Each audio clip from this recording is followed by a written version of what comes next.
Good morning, and on behalf of Mobility Ways, it's my pleasure to welcome you all to this latest Thought Leadership webinar. Many thanks for your participation. For those new to Mobility Ways, we are a leader in transport decarbonisation and the leader in tackling commuting emissions. Through tech tools and data analysis, we help organisations understand employee commuting habits, surface realistic sustainable travel potential, and evidence how and where transport systems might be improved to better serve citizens and businesses alike. Through better transport, economic growth and prosperity can be unlocked. The aim of these regular sessions is to support learning and invite collaboration on transport and sustainable travel topics. And today we are delving deep into transport electrification and considering how we keep moving the needle on EV uptake. I'm delighted to be joined today by Professors Liana and Dimitri Patoglou, both from Cardiff University. Liana is Professor for Transport Electrification and Smart Grids. Dimitri is Professor and Programme Director for Cardiff University's Masters in Transport and Planning. Liana, Dimitri, welcome. Thank you. This session will explore the behavioural, technical and policy-driven challenges of transport electrification and the need for a whole system approach encompassing energy supply, charging infrastructure, electricity and transport integration, with then linkages to environmental, social, economic and digital security factors. Only by considering all components will an equitable transformation away from the fossil-fueled movement of people and goods be possible. We have an hour for this webinar and are aiming to leave around 20 minutes for Q&A, so please add and upvote questions and comments via the Q&A function. Given the depth and breadth of the subject being covered today, it is likely some questions will go unanswered, and so we will follow up over email.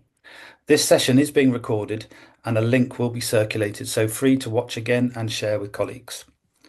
Just before getting into the presentations, the recently published UK Government Carbon Budget and Growth Delivery Plan offers excellent context on the size of the challenge ahead.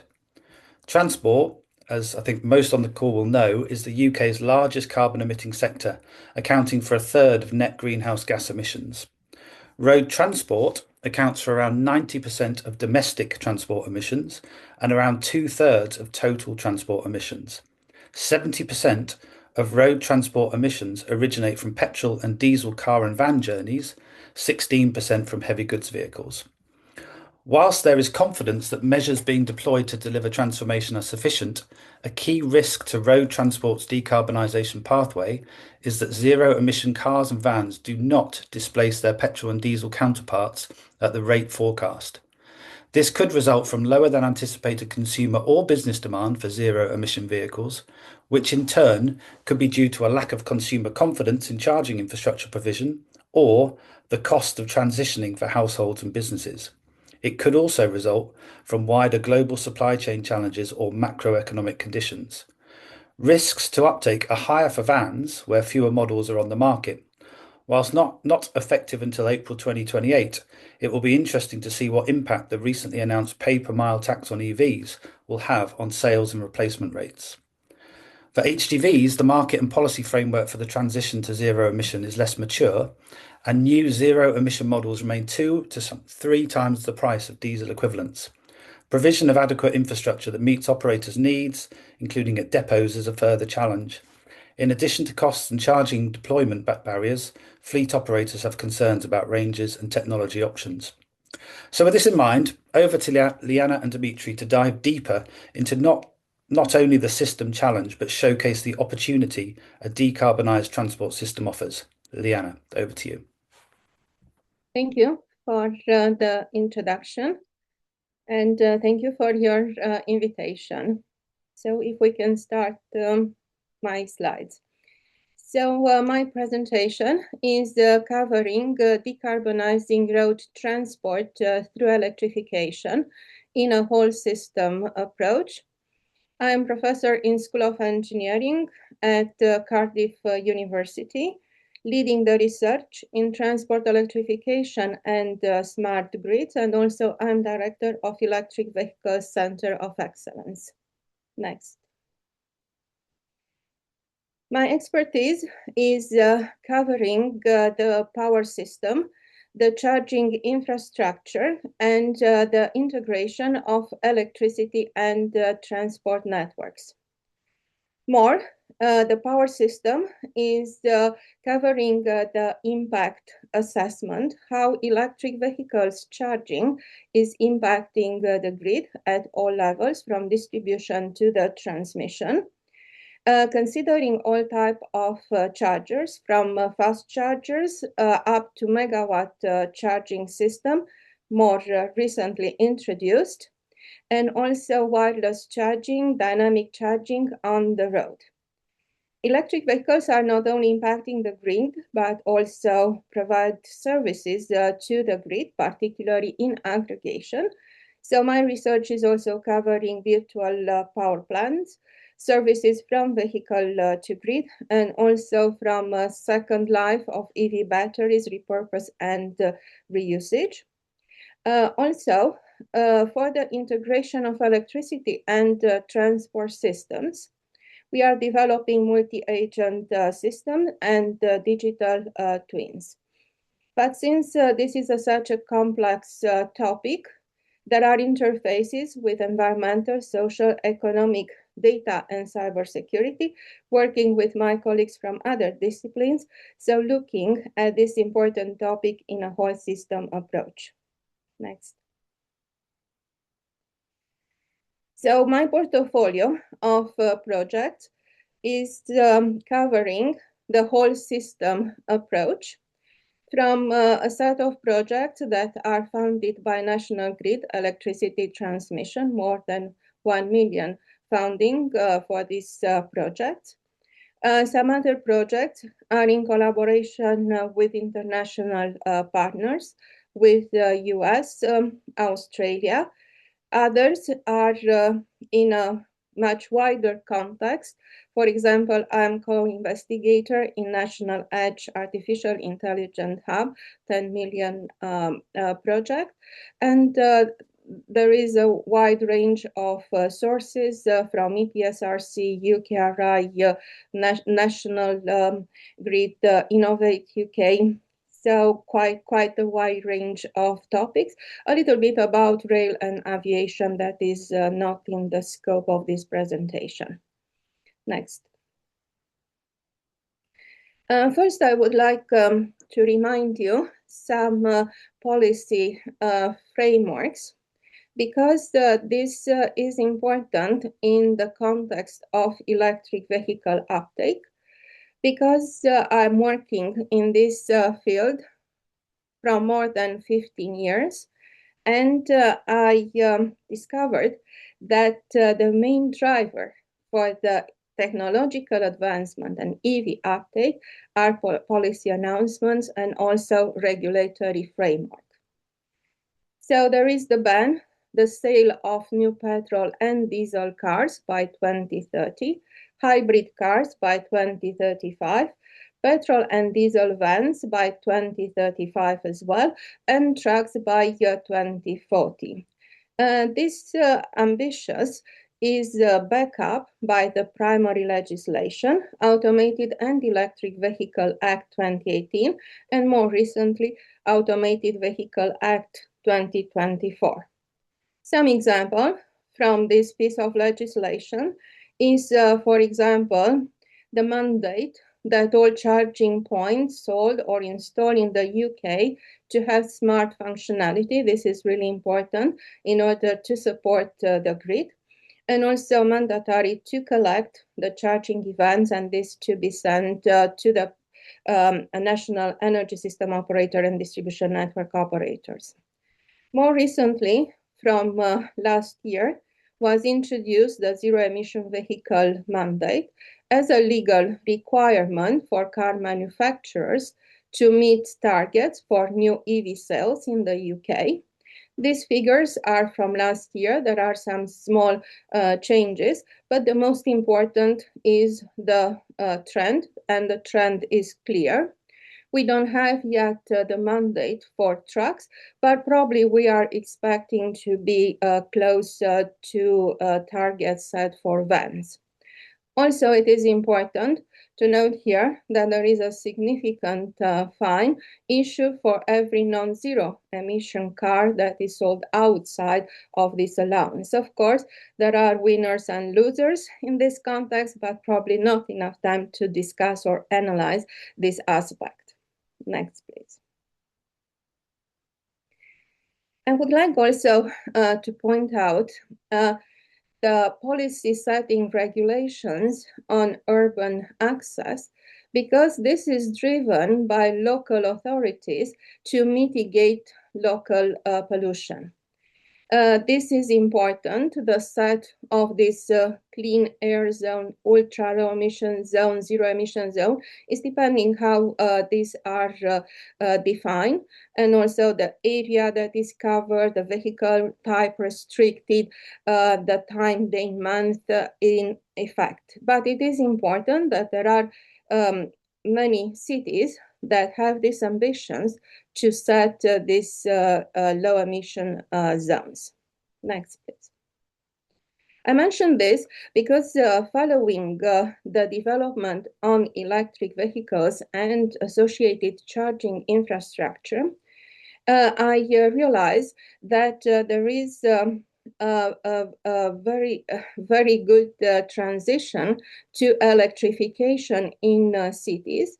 For example, the new UK Bus Service Act to end the registration of new non-zero emission buses in England from 2013. I'm following also what happened at the level of trucks, for example, for garbage collection, the transition to electric.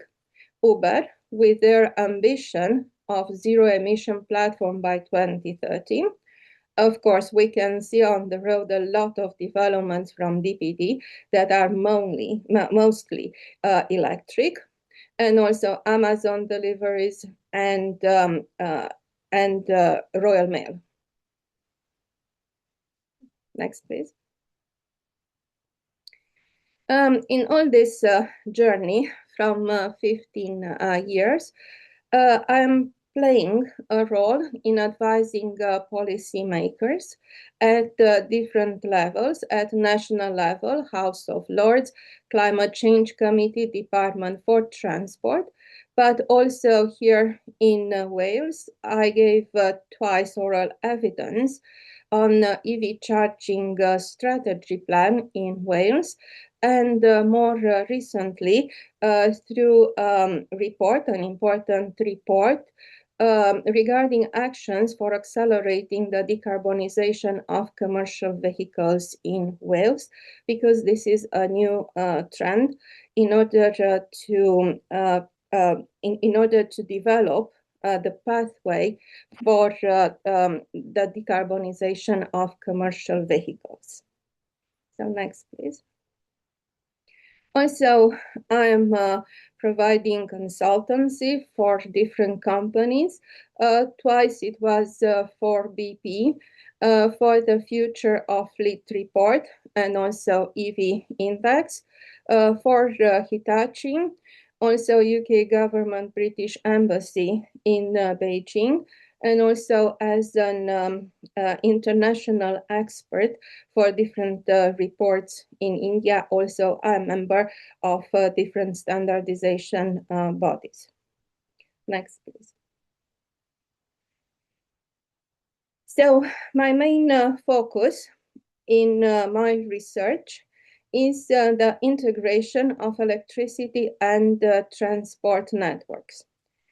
Historically, these two important infrastructures were separated, but we can see now an integration of these infrastructures because electricity is used as a transport fuel, and the link between these two infrastructures are electric vehicles with their associated infrastructure, all type of vehicles from private car, buses, vans, and trucks. It is important that electric vehicles are also offering services to the grid. For this reason, the development of smart grids and smart grid solution.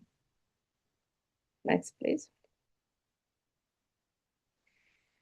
The integration of electricity and transport networks is the main focus of Trust 2 transport energy infrastructure that I am leading from the UK side in CLEAT's Clean Energy and Equitable Transportation Solutions Global Center. This is a 10 million center split half between UK and US partners. The partners in UK are Cardiff University and the University of Birmingham, and in US the project leader is Discovery Partner Institute at the University of Illinois Chicago. Also, Dimitris is leading Trust 1 Clean and Equitable Transportation. So it is a good link between our work and our presentations. Next, please. So a little bit of how this integration between these two infrastructures is achieved. For example, we are mapping the existing power system infrastructure with the transport network in order to assess the impact of different types of vehicles. Commercial vehicles is the focus of the project that is funded by National Grid Electricity Transmission, but we are looking at all types of vehicles. It is quite clear that there are challenges for the distribution network operators in order to integrate all the vehicles along with their charging infrastructure. In order to assess this impact, also we are looking at the transport network in realistic scenarios and how the vehicles are moving on the road. And for this reason, we are developing multi-agent system models in order to estimate, for example, the battery range under specific driving cycles and routes. And also we are considering different attributes for this journey. Also, in CLEAT's Global Center, we are working collaboratively and we are now working to integrate very well developed flood models. These are developed by our colleagues in US and in UK in order, in this case, to assess the resilience of these infrastructures in case of extreme events that unfortunately we are now experiencing more often. So this is a flooding model that we are working to integrate with the other models. Next, please. So in order to have a proper assessment of the impact of electric vehicle charging of the grid, it is important to have information about what demand are we expecting from electric vehicle charging. The most challenging demand is, for example, fast charging, because this could introduce this spike in the demand for a short period of time.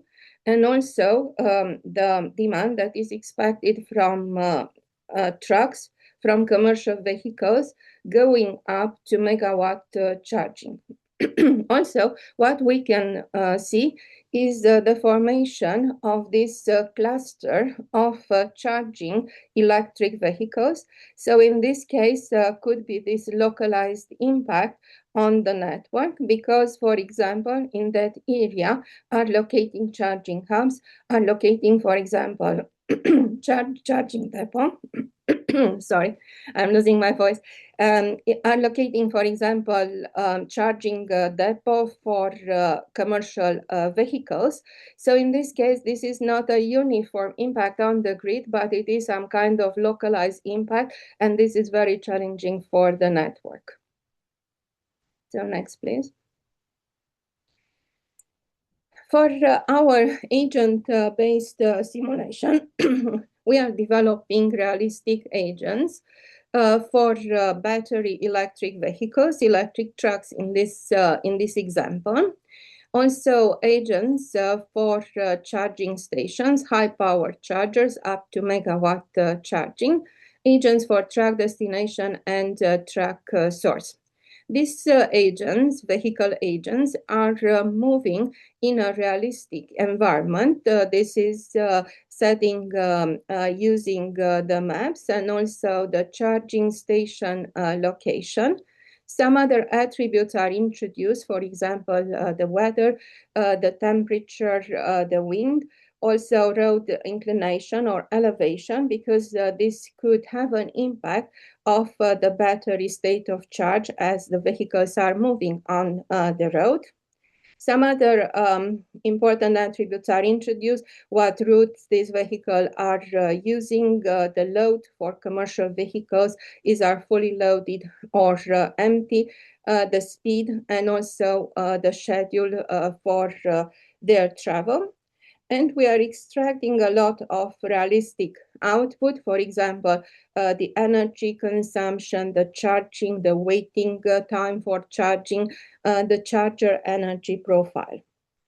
These are multi-agent systems, and with our models, we can develop what-if scenarios depending on initial conditions and specific electric vehicle fleet needs and conditions.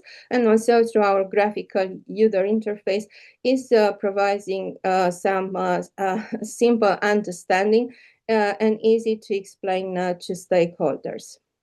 Next. If you could also click the video. So here there are two examples. One is from UK and the second from US. There are similarities and differences in these models because of regulatory aspect in both countries. For example, in UK, we implemented the mandatory driving limits and breaks from driving, 4.5-hour maximum on driving, 45 minutes break, and then not more than 4.5 hours. So in this case, it is in a way more clear where the charging infrastructure is required, because the driver is mandatory to take a break, 45 minutes, and this break can be used, for example, to charge the vehicle. It is not the same in US, where it's mandatory to have a break only after 11 hours. So in this case, in this model, we are looking at the optimum placement of the charging infrastructure. As an example, it is a much larger country and space for travel. We use 5 routes there, 45 charging locations, in each location up to 10 charging ports, high power chargers, but also attributes regarding weather are including the temperature, the wind, and actually we estimate the battery range under specific driving cycles and routes, and also, as I mentioned already, the best placement of the charging infrastructure. So next, please. Also, if you could click the video. There is here an example how we are recording data in real time. So in this case, it is recording the battery state of charge in real time as the vehicles are moving on the road, based on the distance they travel, based on the elevation of the road, based on different weather conditions. So in this case, we can generate a lot of synthetic data, and this can be used for different studies. It is important to mention in this context that when I started this work 15 years ago, it was the same issue, for example, in terms of historical data at charging points for private cars. We have here a lot of data. So in this case, we need to produce the synthetic data for commercial vehicles because, again, the lack of historical data. So next, please. Also, we are considering some route optimization when there are some events, unexpected events, for example, flooding in some area and also power outages in some parts. So in this case, our research question is how does a failure of the charging infrastructure impact road networks as EV penetration becomes wider? Next, please. I mentioned already that electric vehicles are not only impacting the grid, but also provide services to the grid. So in this case, is depending on the level of aggregation, they could provide the services, local flexibility services to the grid, or in a higher level of aggregation, services at the system operator level. So in this case, smart flexible systems will need new business models and services because it is much cheaper to reduce the peak demand or shift the peak demand rather to burn gas because the gas generators are used to top up the peak demand. Next slide.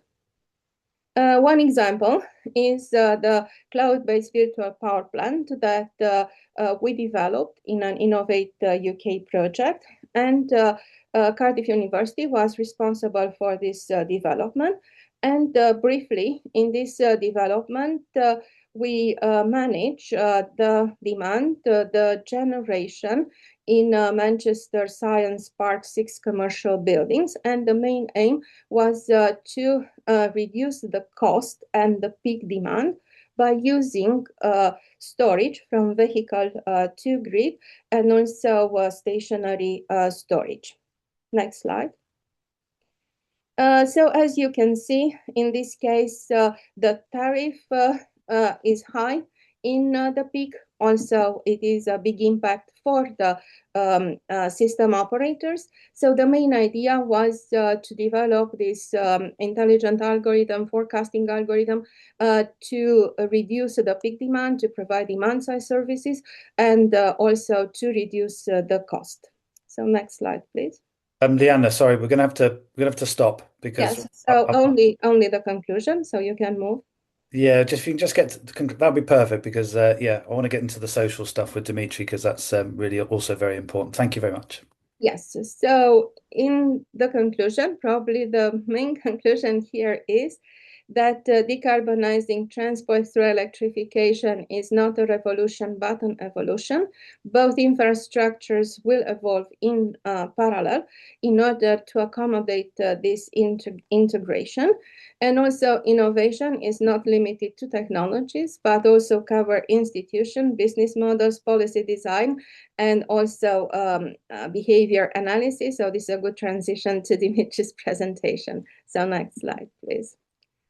So our whole system approach covering different disciplines and how we are working to solve these important challenges. Thank you.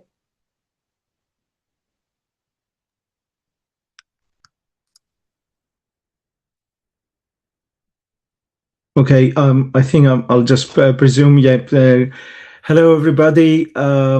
Thank you very much for joining this session. My name is Dimitris Potoglou. I'm a professor in transport and choice analysis in the School of Geography and Planning at Cardiff University, and also leading the Masters in Transport and Planning. My work focuses on travel behavior, and I do a lot of work also on consumer demand for alternative fuel vehicles and charging infrastructure. I'm also interested in preferences and choices around active travel infrastructure, and we develop some work there as well.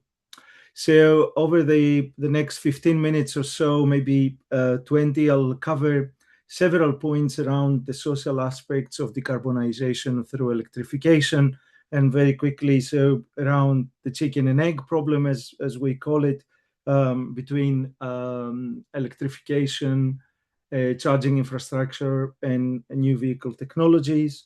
I'll touch upon a little bit on EV penetration and deprivation based on very recent data. And also I'll draw on some empirical analysis we've conducted with regard to the comparison of EV and non-EV users across Great Britain based on some work that we have conducted. And I'll close my presentation with the wider context of privacy, personal information in the context of road transport decarbonization, automation, and of course in the context of AI. So next slide, please. As Liana mentioned, we are a group of colleagues across Cardiff University working under the framework of whole system approach. And Liana talked quite a bit on this framework. Just to mention here that we are fusing expertise across engineering, psychology, geography and planning, and computer science as well. So I won't stay more on this context, but I'll just jump onto the topic. So next slide, please. Thank you. So why the social aspects of electrification on road transport in particular are important? Well, in many cases in the literature, we've seen that the allocation of charging infrastructure, for example, is an optimization problem. So basically consider just population density, looking where it's permissible to place charging points and where it's not. However, we should be thinking more widely on the social uptake of electric vehicles. And why is that important? Because it enables groups of people to benefit from electric vehicle use or ownership, including reduced household transportation costs.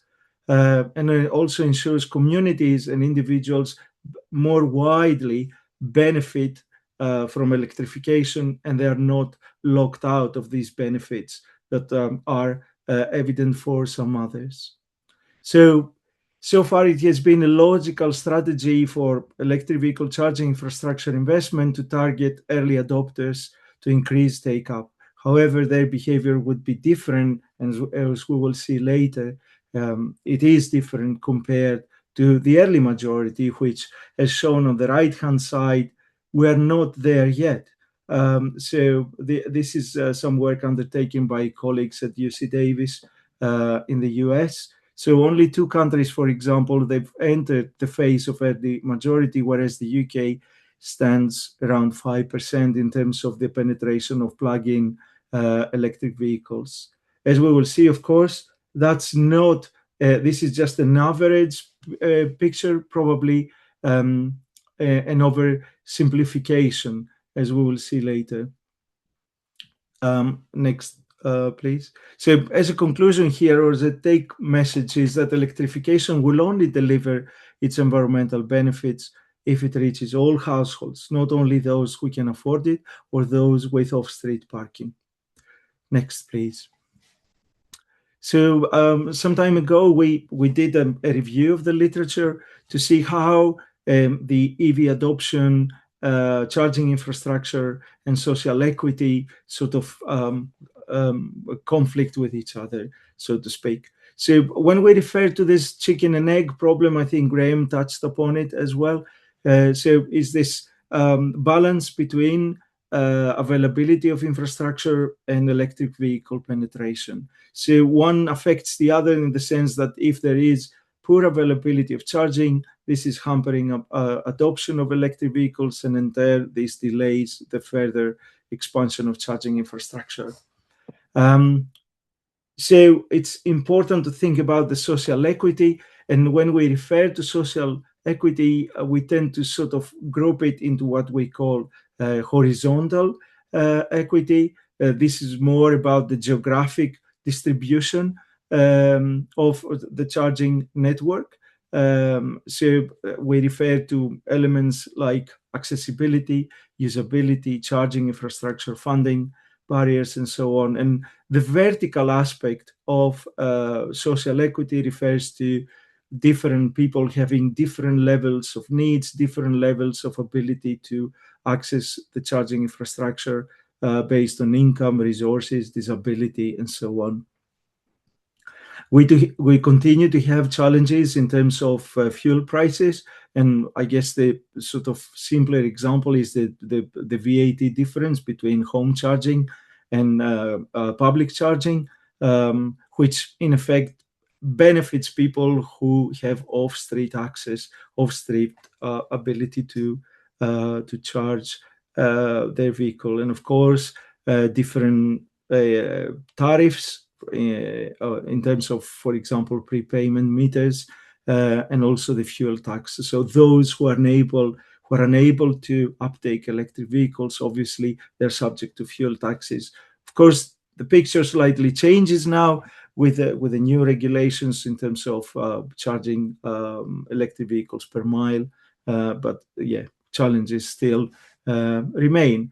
Of course, we have the challenge of the second-hand market not being mature enough, and with risks being, for example, the vehicle warranty, the battery degradation, and so on. So yeah, the right-hand side here just summarizes all these challenges we have identified as we transition from conventional vehicles to electric vehicles. Next slide, please.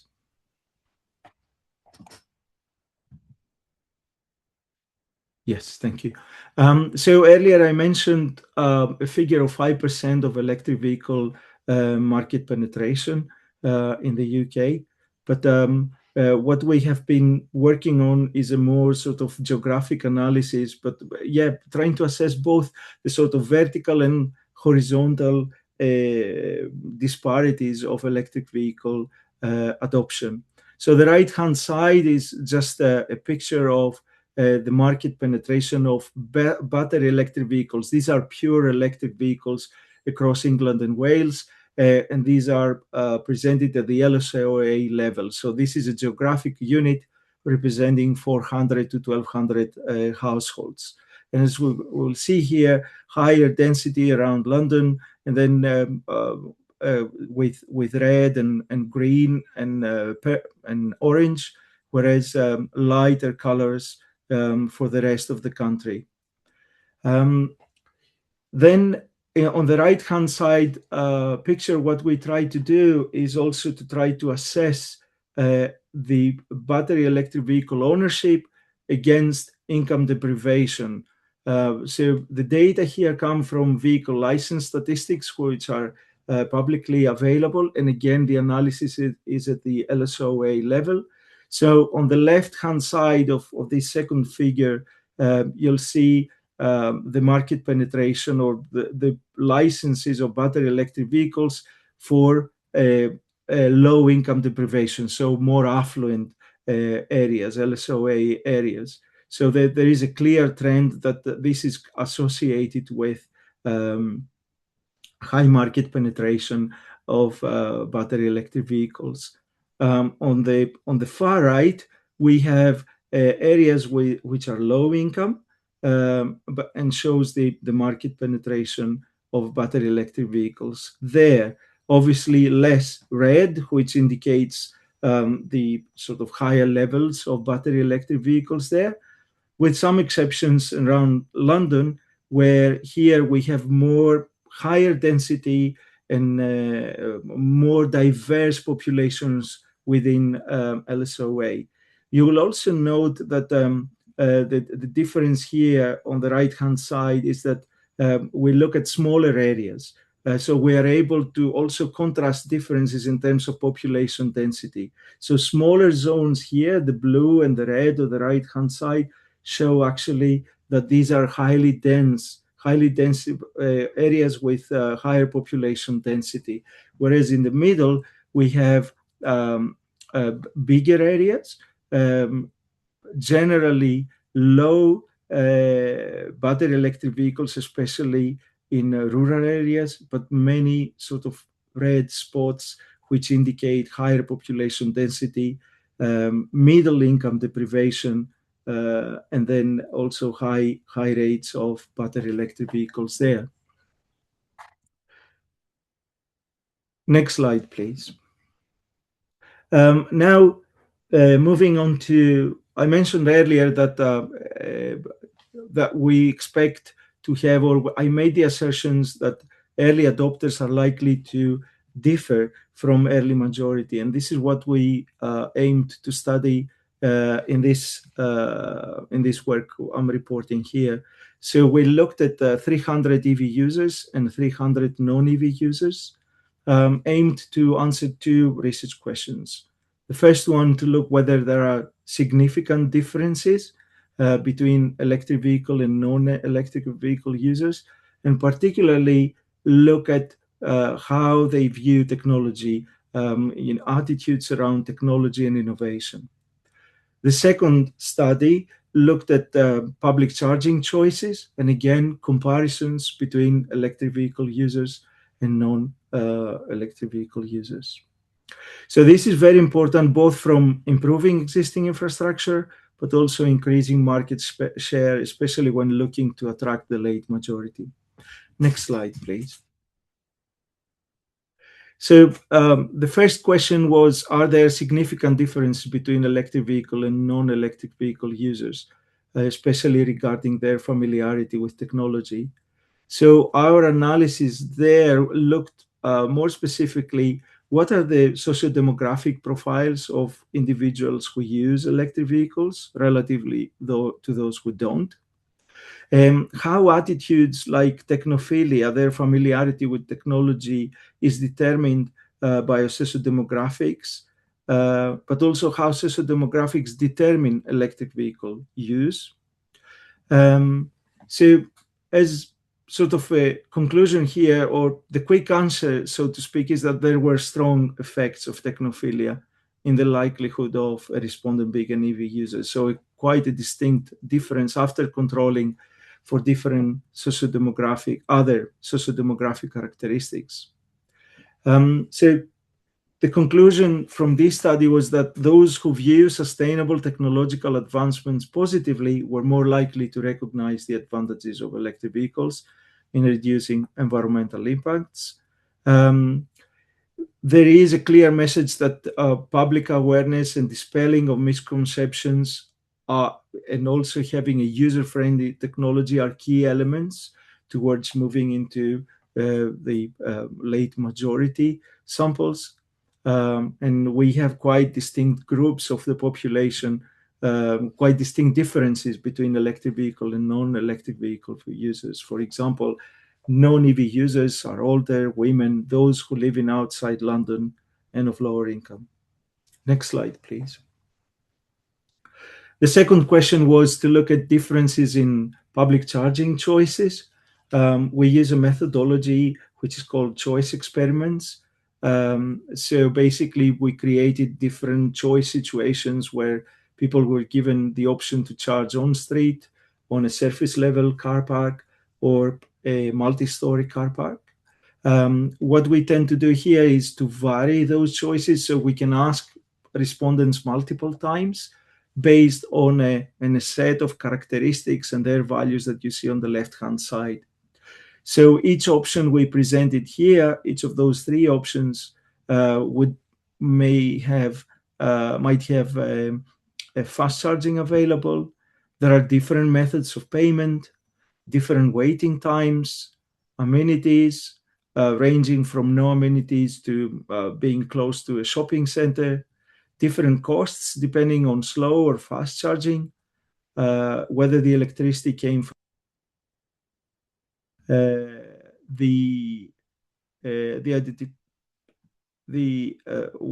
what type of authentication was available, the number of charging points, and also the station rating. Next slide, please. So I appreciate this is quite dense in terms of findings, so I'll try to sort of orient you a bit on the findings. Firstly, what we can do is separate and identify different types, different classes of both EV and non-EV users based on the patterns of responses they provided in the previous choices, in their choices. Firstly, we are able to identify priorities in terms of what people would prefer, where people would prefer to charge their cars. For example, in class 1 of EV users, their first priority would be surface car park, followed by on-street and multi-store car park. By contrast, if we look at class 2 of EV users, then their priority would be a multi-story car park, whereas they were indifferent as a second choice to be either on-street or surface level car park. We're able to pick up on the profiles of these people. For example, class 1 would be more likely to include males and people with high education qualifications, and also identify their sensitivity to the different aspects of the charging options. For example, being sensitive to price, would prefer electricity to be generated by renewable sources, and their identification would prefer to take place with an operator's card with RFID chip instead of just an app. Looking at the non-EV users, one class would have as a priority a non-street charging point, followed by surface car park and multi-story car park, versus class 2, where their priority would be a surface level car park, and they would be indifferent between on-street and multi-story car park. In terms of their demographic profiles, in class 1, non-EV users were more likely to be male, older, or living in a detached house. They were very sensitive to price. They would prefer options with reduced waiting times, and they would like to pay either by card, contactless, or an operator's card with an RFID chip. Compared to class 2, for example, here that group found important that amenities should be included at the charging point of any kind, whether it would be a waiting room or a cafe or a shopping center. So this is just a flavor of the sort of analysis we can do from the consumer perspective and identify how people trade off across different characteristics, but also the location where charging points are being placed. Next slide, please. So I will close with a piece of work we recently completed for the National Highways, and it touches upon the wider spectrum of the electrification, but also automation transition, AI, and capturing of different types of data. So there is the Digital Roads Initiative by National Highways, where we talk about smart highways in the sense of using different sensors, capturing different levels of data. So the big challenge here is how different organizations deal with these challenges and how they protect, they enhance the user experience, but also they protect the privacy of the users. So the key conclusion here is that, of course, there are different contexts, different privacy frameworks, but we ought to be developing frameworks specific to the sector. So the key conclusion from this work was that there are 3 pillars where an organization like National Highways should be working on. And this is the responsibility to do good, responsibility to do harm, and not to do no harm, apologies, and responsible governance. We developed this framework, next slide please. We developed this framework using an empirical analysis. So we run a series of workshops with experts and non-experts, trying to capture responses under different scenarios. I appreciate that the resolution is not very high there, but we presented 3 scenarios in which one, there is bad driving behavior. In scenario 1A, the participant was actually the perpetrator of bad driving behavior. So we described different implications of that in terms of their data being captured and how the system reacts to that. Or the second scenario, 1B, was bad driving behavior, but in the context of the driver being an observant. And then there was a scenario of connected vehicles, and finally a scenario of dynamic signaling. The conclusion or the findings pointed that there are user concerns, and these concerns were around data privacy, security awareness of data collection practices, potential consequences, and third-party involvement in the management sharing of data.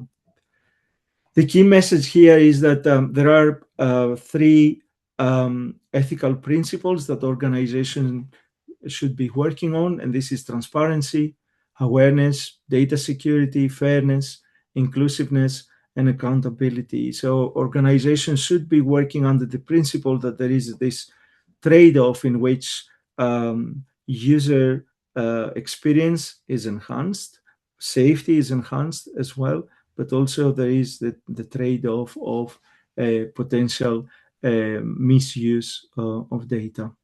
So yeah, with this, I'll close my presentation. Thank you very much for your time and attention, and happy to respond to any questions. Thank you. Fabulous. Thanks, Dimitri. Much appreciated. There's lots of questions coming through. I'll just give a minute for people to add some others. And just to say, we're carrying on the kind of electrification theme with the webinar in the new year. So this is the last one for 2025. So they're starting off 2026 with one around fleet transition. So, looking at it from the lens of, what to replace, and how to look at, there's a 5 Rs model, which we'll be describing. It's a thought leadership piece that we've been doing with KPMG. Okay, so quick fire questions. There's a couple, just get a couple off the bat. There were two that mentioned the same thing around, you mentioned, Dimitri, class 1 and class 2. Mm-hmm. What is the definition of those? That'd be kind of useful. And while you're also thinking of that one, there was a question about your deprivation diagram and whether or not it goes deeper than LSOA. It goes to a more local level, because I thought that could be a useful lever. So maybe I'll give you those two to start with. Thank you. Yes, in terms of class 2, we can label them as group 1 and group 2. So basically, we follow an analysis in which allows us to group preferences that are more likely to sort of cluster together. And then we are able to unpack who are these people who sort of exhibit the same choice behavior in terms of being sensitive to price, for example, appreciating that electricity coming from a renewable source, or they have similar preferences in terms of authentication. So it's a grouping method, let's say, where we are able to identify groups of people that have similar preferences, or they've made similar choices. Okay. It might be that if that methodology is available or that research is available for people, that could be kind of useful for people, I think. Then also the question around the LSOA analysis you've done. Can you go deeper? Have you done? Yes, we use there two sources of data. The one is the vehicle license statistics, which are measured and reported at the LSOA level. So these are DVLA data aggregated at the geographical unit. And we sort of contrast these data with what is called the index of multiple deprivation. So this is an index generated for England and Wales, and Scotland as well. But there are minor differences, but we picked an element of this composite index, which is income deprivation. So every LSOA, every geographic unit, is given a score, and we actually split this score into two segments: the low, which is the 33% of the LSOAs, medium and high income deprivation. The idea there is to see these correlations, whether we have high income deprivation, high or low battery electric vehicle ownership.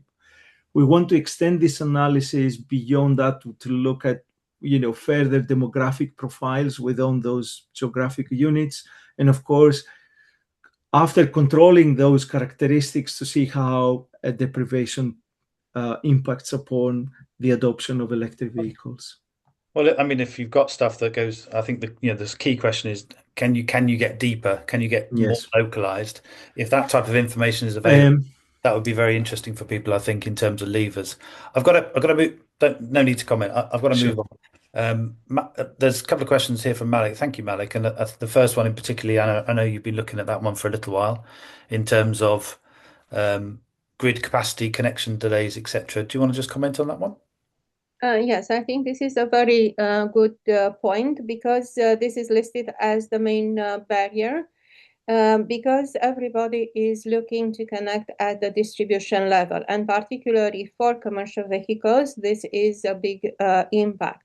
I'm working and doing a lot of modeling studies in the project funded by National Grid Electricity Transmission, and people are not involving in this discussion the transmission operators, maybe moving the connection at the upper level. In this case, there is more headroom.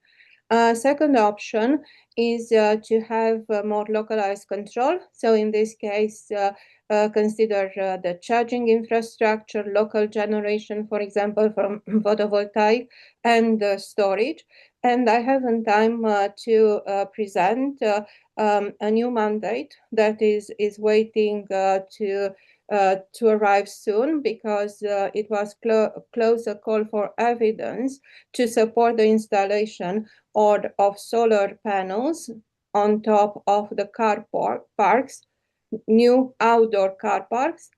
And this is similar with a very good example that we have from Bentley. They have car park capacity, solar car park capacity of 2.7 megawatt with 6.6 megawatt battery. And in this case, all Bentley manufacturing operations are powered by solar. So in this case, having generation locally, the connection with the grid is much easy to be approved, because it is more localized control between all these assets. Also, looking, as I said, for commercial vehicles, for depot, maybe to connect at the transmission network. Really interesting that localized aspect. One key question that's come through is around supporting barriers. So obviously on-street charging. How can we liberate? I think the question was around how can we liberate the millions of people to actually be able to access it. And I'm really interested in the pricing piece. I mean, you talked about your class 2 users, very sensitive to price. Public charging is expensive. Yeah, do we need some additional regulation, government support to say actually it's not about upfront grants for vehicles, it's about if you don't have off-street the ability to park off-street charge, you get it at a heavily discounted rate. Is that something that's going to be needed to kind of really keep this needle moving? I think sorry, Liana, yes. Only briefly, and then I leave you to Sure. comment on this, is that we have already a solution, and this is the lamppost charger. So this is used also in London. The lampposts are there. This is a cheap solution, and this is already implemented for people that they don't have off-street parking. And in this case, as I said, it is a cheap solution. And also there are some other solutions, for example, how you can use across the pavement using different, for example, cable that it is insert in a track, and this can be locked. So there are a couple of solutions, but of course we need more solutions for this. So now back to you. Sure. There is an element of solutions. The other one is also building people's trust. There was a recent report published by CNEX in August 2025, and what they found was that at the moment there is only 22.9% of households in which have access to a 4-minute walk, access to a charging point within a 4-minute walk. There is a sort of slow improvement, but I think there is a general awareness that this is a problem, and I think councils are sort of building on it. I'm also aware in Cardiff, I think there are a couple of pilots running where they try to implement on-street charging for terraced houses. Mm. I mean, there's a question here, just following up on that lamppost piece about the fact that the capital cost of public charging you would assume will get cheaper, and therefore that Mm. should support then cheaper prices. I wonder also about that. Why is that? There's a situation there that potentially could be changed. You also talked about used vehicles. And I guess what more could be done there in terms of guarantees, I guess, around state of charge and degradation. Should vehicles come with more warranties for the used vehicle purchaser? I think that's a very good question that I think is worth further investigation. To my knowledge, I'm not aware of any second-hand vehicle market study at the moment that looks into these elements. So yeah, the quick answer is yes, but I think it's worth investigating Mm. as well. Okay. We've hit the hour. It's sped by. Thank you so much for your time. Thank you Thank to you. everybody who's supported. Questions that didn't get answered, we'll get to those. We'll come back to them, and obviously, the recording of this and the slides, I'm assuming as well. Liana and Dimitri will be made available to people too. So, dare say people will come Absolutely. back to you with questions. But for now, thank you very much, and have a great Christmas, I guess. Thank Thank you you. very much. Thank Bye you. bye. Bye bye.